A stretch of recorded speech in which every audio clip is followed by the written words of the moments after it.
Maman et mon frère m'ont harcelé pendant des années lorsque papa était absent. J'ai donc enregistré leurs actions et les ai envoyées à mon père. Maintenant, il a demandé le divorce et ma famille dit que je n'aurais jamais dû naître. Moi, fille de 16 ans, j'ai un frère aîné de 18 ans et il est en quelque sorte l'enfant chéri. Mais seulement pour ma mère. Ma mère n'a jamais cherché à cacher qu'elle avait un enfant préféré et ce n'était certainement pas moi. Depuis que je suis petite, je savais que ma mère aimait mon frère bien plus qu'elle ne m'aimait. Je n'ai jamais pu comprendre pourquoi, car j'essayais toujours de l'imiter, de faire tout ce qu'il faisait pour gagner l'affection de ma mère. Mais tout ce qu'elle trouvait charmant chez lui, elle le trouvait agaçant chez moi. Finalement, j'ai abandonné l'idée de l'impressionner, car c'était une tâche impossible. Heureusement, mon père semblait m'aimer pour ce que j'étais, et il ne s'attendait pas à ce que je sois une copie conforme de mon frère pour mériter son amour. Mon père n'avait pas d'enfant préféré, il nous traitait comme des égaux, et j'en suis et en serai toujours reconnaissante, car au moins j'avais un parent normal qui me soutenait. Ma mère, malheureusement, n'était pas la meilleure personne à côtoyer, et elle faisait en sorte que son mauvais côté ne se révèle que lorsqu'elle était seule avec mon frère et moi. Elle ne montrait jamais ce comportement quand mon père était là. Les choses auraient été beaucoup plus faciles pour moi si mon père avait été souvent à la maison. Mais quand j'étais plus jeune, il devait beaucoup voyager pour le travail, et c'est toujours le cas. Ainsi, je passais beaucoup de temps avec ma mère et mon frère. Le problème, c'est que ma mère était mère au foyer et qu'elle était toujours là. Chaque fois que je rentrais de l'école, elle était là pour commencer à me harceler immédiatement et me faire douter de moi. Elle commentait constamment mon apparence et trouvait toujours quelque chose à critiquer, me donnant de nouvelles insécurités chaque jour. Pour info, j'étais une enfant exceptionnellement maigre, ce que personne n'aime chez une fille, comme ma mère me le rappelait constamment. J'avais aussi des lunettes et des cheveux étranges qu'elle semblait également détester, malgré le fait qu'elle était très jolie et que mon frère l'était aussi. Elle disait sans cesse qu'elle aurait souhaité que j'hérite de ses gènes, mais malheureusement, j'étais un vilain petit canard et elle veillait à ce que je ne l'oublie pas. Mon frère était excellent dans de nombreux domaines, comme le sport et les études. Moi, j'étais une bonne élève, mais je détestais les activités sportives.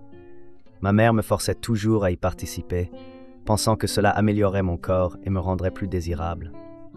Elle me faisait aussi manger de grandes quantités de protéines, bien que trop de viande finisse par rendre nauséeux. C'est probablement pour cela que je suis devenue végétarienne il y a quelques années. Je n'avais même pas de problème avec mon corps jusqu'à ce que ma mère commence à le critiquer. Pour le cacher, je portais des vêtements amples et les vieux vêtements de mon frère, par peur de ce que ma mère dirait si je portais des vêtements qui montraient mon corps. C'est ainsi que les choses se passaient pour moi jusqu'à il y a quelques années. Quand j'ai découvert que j'étais vraiment douée pour la natation, je n'avais jamais essayé avant, car ma mère avait peur de l'eau. Mais j'ai eu l'occasion de rejoindre l'équipe de natation il y a quelques années, et cela a pratiquement changé ma vie. J'avais enfin quelque chose dans lequel j'étais bonne, et je me suis consacrée corps et âme à ce sport. Rapidement, j'ai commencé à me muscler et à prendre du poids, ce qui me faisait paraître mieux et m'a rendue beaucoup plus confiante. Ma mère et mon frère, cependant, n'étaient pas ravis de ce développement, car cela signifiait qu'ils avaient moins d'opportunités de me critiquer. Ils ont donc trouvé d'autres moyens de m'ennuyer, me traitant comme Cendrillon, en m'obligeant à faire toutes les tâches ménagères. Chaque fois que je disais que j'étais fatigué ou épuisé par l'école, ils me disaient que je devais faire les corvées, car personne d'autre ne le ferait. Ma mère prétendait être fatiguée à cause de son âge, bien qu'elle n'ait qu'une quarantaine d'années, et mon frère trouvait toujours des excuses pour éviter de travailler. J'étais donc, pour le dire franchement, leur Cendrillon, faisant tout le travail ménager pendant qu'ils se reposaient. Quand mon père était là, ils se comportaient normalement, mais dès qu'ils partaient en voyage d'affaires, ils reprenaient leurs mauvaises habitudes. Vous vous demandez peut-être pourquoi je n'ai jamais parlé de cela à mon père. Pour commencer, je ne voulais pas créer de problèmes dans ma famille, car au fond, je voulais que tout le monde soit heureux. On pourrait dire que j'étais une personne qui cherchait à plaire aux autres, ce qui a causé beaucoup de mes problèmes. Je savais que mon père aimait beaucoup ma mère, et ils étaient des amoureux de lycée qui s'étaient mariés juste après l'université. J'avais entendu parler de leur amour de la part de divers proches. Je savais que cela briserait le cœur de mon père s'il apprenait la vérité sur ma mère. J'avais aussi un doute que même si je lui disais la vérité, il ne me croirait peut-être pas. Ma mère et mon frère se comportaient toujours bien devant lui, ce qui rendait leur histoire plus crédible. Finalement, j'ai décidé de ne plus rien dire et de souffrir en silence. Mais récemment, j'ai changé d'avis et j'ai décidé de les exposer, car j'étais épuisé de faire tout le travail ménager. J'avais maintenant des devoirs plus importants à cause de mes cours avancés, et je ne pouvais plus perdre de temps et d'énergie. J'ai aussi reçu un téléphone pour mon 16e anniversaire, ce qui m'a donné les moyens de les enregistrer. 2 semaines auparavant, j'avais reçu ma première mauvaise note à cause du travail ménager que j'avais dû faire. Ma mère avait refusé de le faire, et mon frère prétendait être trop fatigué. J'ai confronté ma mère à ce sujet, mais elle m'a dit que c'était de ma faute si j'avais échoué, car je ne faisais pas assez d'efforts. Elle a comparé mes résultats à ceux de mon frère, disant qu'il réussissait bien malgré ses nombreuses activités. Je pense que c'était la goutte d'eau qui a fait déborder le vase pour moi. J'ai décidé d'enregistrer la prochaine fois qu'il se comporterait mal. Et quand mon père est rentré et reparti en voyage, j'ai mis mon téléphone en place. Comme prévu, ma mère et mon frère sont entrés dans ma chambre avec une liste de corvées. J'ai refusé de les faire, et ils m'ont insulté et m'ont traité de paresseuse. Ils m'ont dit que je ne réussirais jamais à cause de mes notes et de ma paresse, et que je devrais me contenter de faire les tâches ménagères pour devenir femme de ménage plus tard. J'ai tout enregistré, mon sang bouillait, mais je savais que c'était la dernière fois qu'ils auraient l'occasion de me harceler. Après qu'ils aient fini, j'ai envoyé la vidéo à mon père avec un long message expliquant tout ce que j'avais enduré. Heureusement, il a vu le message avant de monter dans son avion et m'a dit de m'enfermer dans ma chambre jusqu'à son retour. Environ 45 minutes plus tard, j'ai entendu mon père arriver et se disputer avec ma mère. Elle a essayé de passer cela pour une blague, mais mon père savait tout. Ma mère a commencé à supplier et à s'excuser, mais mon père ne l'a pas cru. Ils sont allés dans leur chambre et ont continué à se disputer. Après environ une demi-heure, ma mère a commencé à faire ses valises en pleurant et mon père a dit à mon frère de partir avec elle. J'étais sorti de ma chambre et je ne comprenais pas ce qui se passait, mais je savais que ce n'était pas bon. Après leur départ, mon père m'a dit que je n'aurais plus à supporter ma mère. Le lendemain, il s'est excusé pour son comportement de la veille, mais il avait pris sa décision de divorcer. J'étais heureuse car cela signifiait que je n'aurais plus à supporter ma mère. Les jours suivants ont été calmes et mon père et moi avons commencé à reconstruire notre relation. Quelques jours plus tard, ma mère a reçu les papiers du divorce et mes grands-parents maternels m'ont appelé pour me crier dessus. Ils m'ont dit que j'étais une malédiction pour cette famille et que tout le monde irait mieux sans moi. Ils ont dit que j'avais ruiné la vie de leur fille et que ma mère aurait dû interrompre sa grossesse comme elle l'avait suggéré. Ils m'ont fait sentir coupable, mais je savais qu'ils cherchaient à me manipuler. J'ai parlé à mon père de tout cela et nous avons décidé que je devais commencer une thérapie. Mise à jour 1. Salut tout le monde. Beaucoup de gens se demandaient si j'étais adopté ou si j'étais un enfant non désiré. Pour le moment, je n'ai pas de réponse à cela, mais je sais avec certitude que je ne suis pas adopté. Il est possible que j'ai été un enfant non désiré pour ma mère.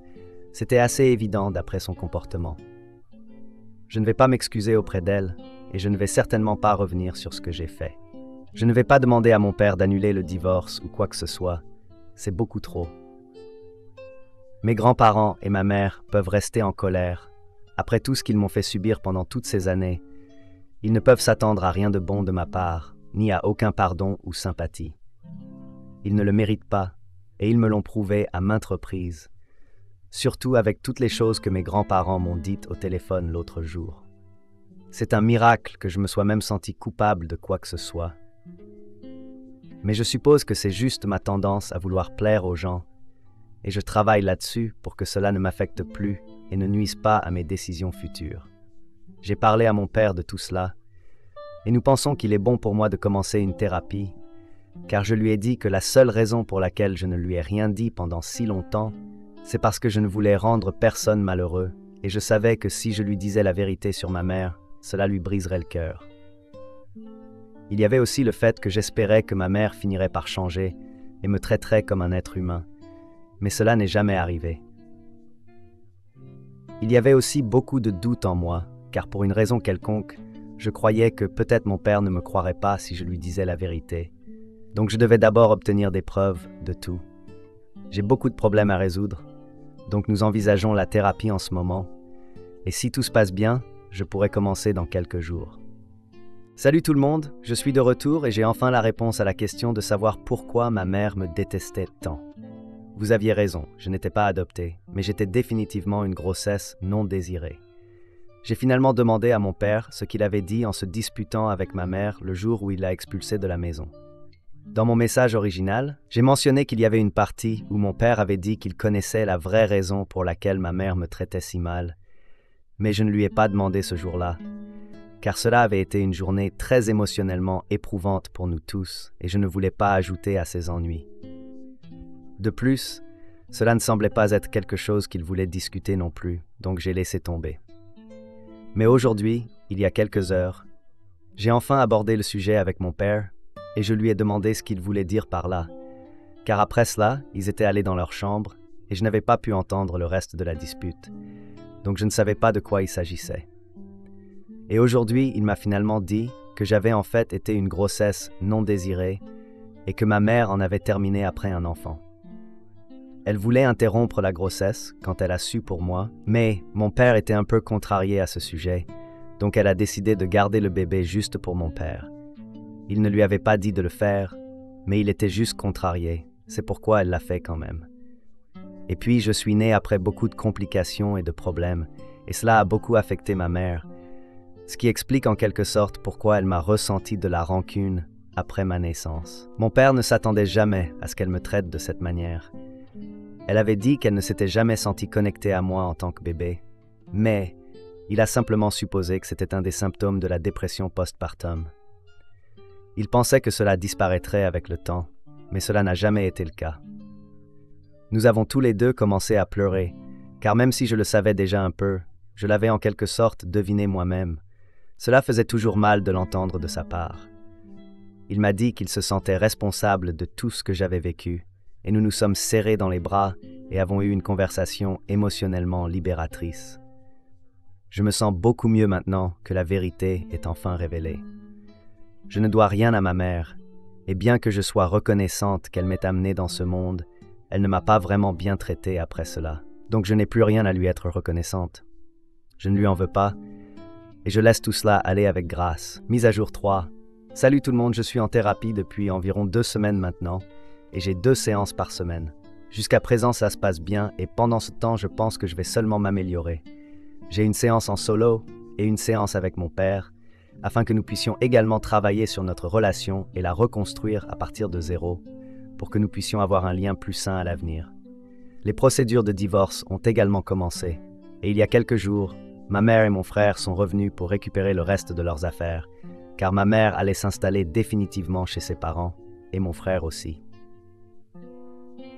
Ils ne m'ont pas parlé et ont évité le contact visuel autant que possible, ce dont je suis reconnaissante, car cela signifiait que je n'aurais pas à traiter avec eux ou à leur parler non plus.